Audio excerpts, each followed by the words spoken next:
Nous sommes le 3 mai, date de la Journée mondiale de la liberté de la presse. L'occasion pour nous, journalistes, de rappeler aux pays du monde entier que le droit d'informer et le droit à la liberté d'expression sont essentiels et qu'il faut les respecter.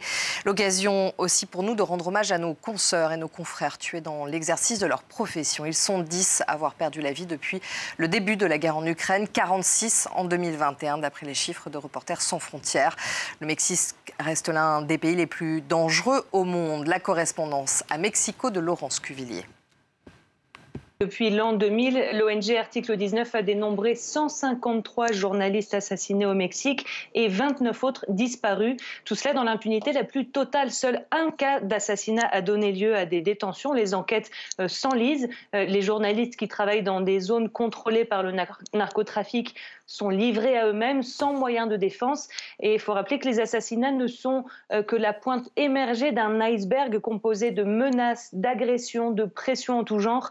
Dans certains États, comme le Guerrero, des dizaines de journalistes ont dû fuir leur zone de couverture pour se mettre en sécurité.